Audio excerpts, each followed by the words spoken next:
Next, we will see how the genetic code was established. So, given the existence of 20 amino acids, but only 4 bases, groups of several nucleotides must somehow specify a given amino acid. So, 20 different types of amino acids are present in the protein, but only 4 different types of bases are present in RNA or DNA. So, how these 4 bases could code for 20 different amino acids?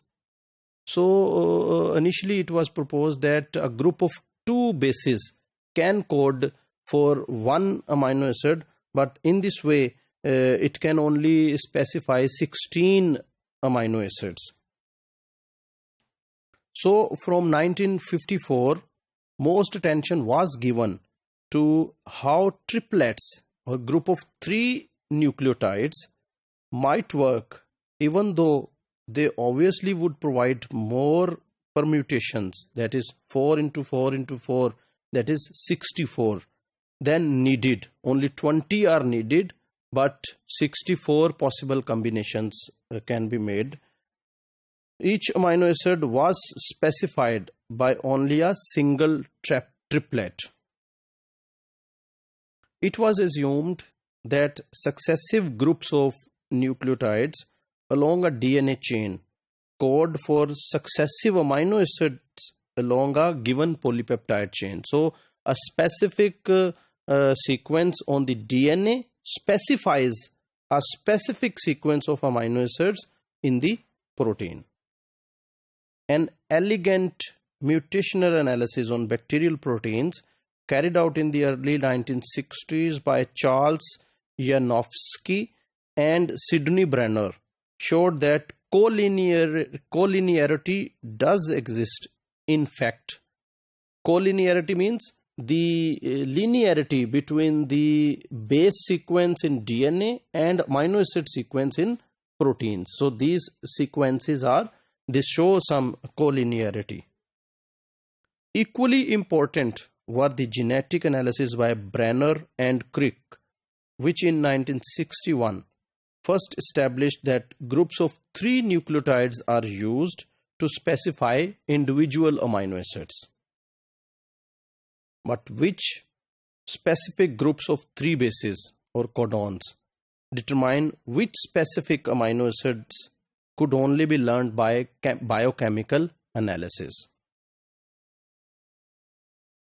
The major breakthrough came when Marshall Nirenberg and Henrik Matthey, then working together, observed in 1961 that the addition of synthetic polynucleotide poly-U, that is U, if this synthetic mRNA is added to a cell-free system which is capable of making proteins, that leads to the synthesis of polypeptide chains containing only the amino acid phenylalanine.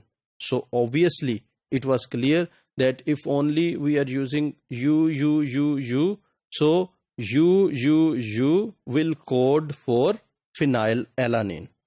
So U code was specific for phenylalanine.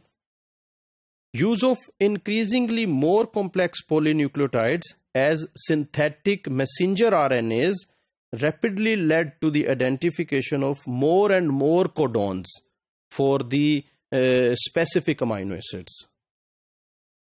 Particularly important in completing the code was the use of polynucleotides like AGU, put together by organic chemist Har Gobind Khurana. So, with the efforts of Har Gobind Khurana, it was possible to go further for the establishment of the genetic code.